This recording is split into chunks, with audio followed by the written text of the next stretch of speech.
लेकिन एक बात और कहूँगा बाबूलाल जी, आपके आने से हम ये ईश्वर से कामना करते हैं कि बारिश खूब हो, क्योंकि बारिश के बिना हमारा जीवन बेहाल हो गया है। और ये सरकार ऐसी है, हमारे जो कोने कोने से लोग आए हैं जिले के, ये सबको पता है कि पिछले 5-6 वर्षों में इस जिले में सबसे कम बारिश हुई।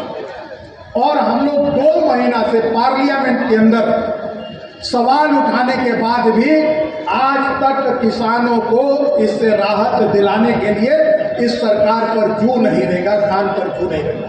हमने डीएम को, यहाँ के डीसी को, लातेहार के डीसी को पार्लियामेंट के अंदर सवाल उठाया। और ये मैं इसलिए कह रहा हूँ आदरणीय बाबूलाल जी की इस जिले में पैसे की कमी नहीं है।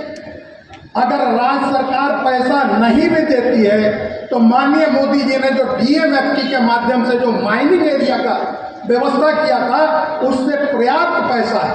लेकिन यहाँ की सरकार का केवल इंटरेस्ट है पीसीसी बनाने में, जबकि डीएमएफटी का बायलॉज कहता है कि आम सभा करके मुखिया और गांव जो भी योजना दे वही योजना स्वीकार करनी है। लेकिन यहाँ के वीडियो चिट्ठी निकालते हैं कि माननीय मंत्री जी ने जो अनुशंसा की है उसी को आम सभा करके भेज दो।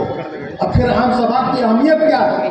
और कंप्लेन करने पर कार्रवाई नहीं होती, आपको भी पता है। स्थिति ये है कि महिला कॉलेज चल रहा है, लेकिन महिला कॉलेज का 4 साल से जमीन नहीं मिला कि उसका भवन बन सके। और मॉडल कॉलेज 2019 से भवन बनकर तैयार है, मास्टर नहीं है कि वहां क्लास चले। अब लगता है कि वहां आरजेडी का चलेगा तो पता नहीं चरवाहा विद्यालय खुलेगा कि भैंस को रखने का इंतजाम होगा, पता नहीं। भवन बन के तैयार, जिले में 6 से अधिक आईटीआई बन के तैयार। बात करिए तो शिक्षक नहीं, डीएमएफटी से डॉक्टर रख दीजिए तो डॉक्टर हटा दिया जाता है। और तो और माननीय बाबूलाल जी, आपको जान के आश्चर्य होगा, यहाँ एक फायरिंग रेंज का हवा चल रहा है। वैसा फायरिंग रेंज आप सुने ही नहीं होंगे। अब फायरिंग रेंज कहाँ बनेगा? तो फायरिंग रेंज इटखोरी में बनेगा, फायरिंग रेंज कान्हा चट्टी में बनेगा, फायरिंग रेंज चतरा ग्रामीण में बनेगा, और तो और फायरिंग रेंज हंटरगंज में बनेगा। अब हम लोग को समझ में नहीं आ रहा कि कैसा फायरिंग रेंज बन रहा। सेना का अधिकारी आदरणीय बाबूलाल जी आके यहाँ स्टेटमेंट दे रहा है, लेकिन राष्ट्र की सरकार को तो राजनीति करनी है, जनहित नहीं करना है। इसलिए हम लोगों का निवेदन है कि हम आपका फायरिंग रेंज के मामले में स्पष्ट नीति जानना चाहेंगे, क्योंकि आपको भी पता है। लेकिन साथ ही साथ जिस पर कोई हंगामा नहीं होता है वो है कोयला। बोरा में कोयला ले जाइएगा, पुलिस अरेस्ट कर लेगा, और रात को ट्रक के ट्रक पार हो जाए सबका हिस्सा बढ़ जाता है, कोई रोक टोक नहीं। सबका बालू ट्रैक्टर से, ठेला से घर बनाने के लिए, मंदिर बनाने के लिए ले जाइए तो फॉरेस्ट से लेके बीडीओ साहब, सीओ साहब सब धारा लगा दे, सारी पैरवी फेल हो जा रही है। लेकिन वही बालू ट्रक का ट्रक जब गायब हो जा रहा है तो कोई रोकने वाला नहीं। अब गिट्टी क्या कहें, गिट्टी कहने में डर लगता है कि कुछ लोग कहते हैं फलना तो अपने हैं, इसलिए आप समझ सकते हैं। जंगल के अंदर कौलेश्वरी मंदिर के बगल में जो संरक्षित वन है वहां धड़ल्ले से चल रहा है, लेकिन माता का मंदिर बनाना है उसके लिए समय नहीं है, पैसा नहीं है। 5 साल से रोज हम लोग सुन रहे हैं रुपये लगेगा। अब वो रुपये कितना का लगेगा भाई?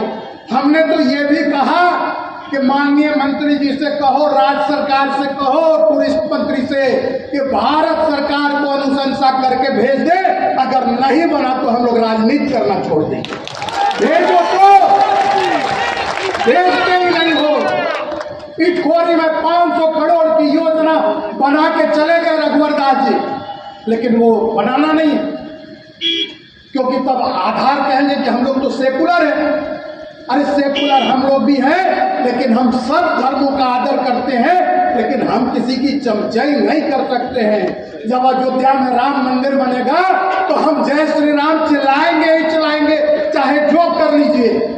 और वो यहाँ की इकोनॉमी में बढ़ावा देगा। कौलेश्वरी हो, इटखोरी हो, तमासिन हो, चंद्रू हो,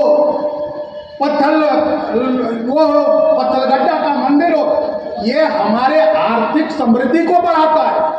आज देवघर जैसा शहर, बनारस जैसा शहर, इसके पीछे आधार क्या है? लोगों का आना जाना, खरीद बिक्री। लेकिन इस सरकार के ऊपर जूं नहीं रंग रहा, लेकिन यही झूठ सच करके, लोगों को बांटकर, लोगों को तोड़कर आज स्थिति है कि एक भी अंचल कार्यालय में गैर मजरूआ के नाम पर तो यहाँ आफत मचा हुआ। जो गैर मजरूआ सेटलमेंट है उसके चलते सड़क नहीं बन रहा, उसके चलते बाईपास ये लोग पैसा ही नहीं देना चाह रहे। जो बरसों बरस से लोग उसको जोत रहे हैं, बाकी कर रहे हैं, जिनका राइट है।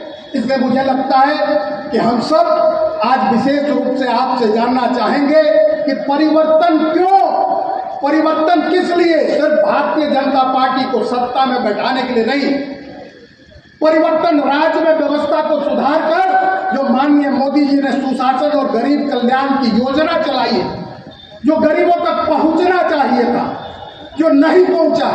आज पूरी दुनिया भारत के स्वागत कर रही है, लेकिन हमारी अपनी सरकार, वो तो भला हो मोदी जी का कि बाइडेन को परिचय करा दिए।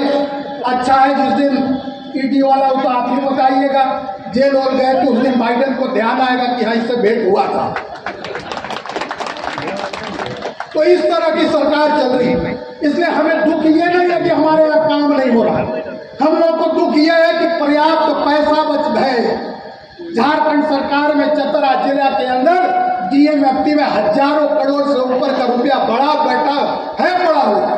मैंने आज ही बताया, नल जल योजना जो हर घर में पानी देना, मात्र 28% काम हुआ। 5000 करोड़ से अधिक रुपया भारत सरकार ने दे रखा है, लेकिन काम नहीं हो रहा। अनेकों डैम, अनेकों सिंचाई प्रणाली जो 1.5 करोड़ 2 करोड़ रुपए में ठीक हो सकता था, जो आज इस समय हमारे यहाँ पानी नहीं हुआ है, हमको राहत दे सकता था। माननीय बाबूलाल जी, मैं नाम लेके कहना चाहता हूँ कि माननीय सिंचाई मंत्री गजेंद्र सिंह शेखावत जी के पास हम लोग गए और कहे कि इस योजना के लिए पैसा दीजिए, तो बोले क्या करेंगे सुनील जी आपके, हम तो माननीय मुख्यमंत्री ही सिंचाई के मंत्री। 3 बार उन्होंने कहा कि हमने फोन किया कि योजना भेजिए, हम पैसा भेजें, लेकिन यहाँ की सरकार तो लूट और झूठ में मशगूल है। इन्होंने पैसा नहीं दिया। मैं चुनौती के साथ ये बात कर रहा हूँ, अगर मुख्यमंत्री जी को हिम्मत है तो नकार के दिखाए, अगर उनकी बात सच होगी तो मैं इस्तीफा दूंगा, लेकिन उन्होंने योजना नहीं भेजी। और आज हम संकट झेल रहे हैं, पानी होने के बावजूद अगर पानी बरस भी गया तो हमारे पास रोकने का उपाय नहीं है। इसलिए माननीय बाबूलाल मरांडी जी, हम सब आपके नेतृत्व में इसीलिए संघर्ष कर रहे हैं कि आने वाले समय में व्यवस्था का परिवर्तन हो, सरकार का परिवर्तन हो, और परिवर्तन सिर्फ कुछ लोगों को सत्ता में बैठाने के लिए नहीं, जनता के हित और हुकूक की लड़ाई में उनकी आवाज बनने के लिए हो। इसीलिए हम सब चाहते हैं कि इस संकल्प यात्रा से आप यशस्वी बनकर निकले और जनता का कल्याण करें। आज इस चतरा जिले के धरती पर मैं तमाम जिले वासियों की ओर से आपका स्वागत करता हूं, अभिनंदन करता हूं, वंदन करता हूं और अपनी वाणी को विराम देता हूं।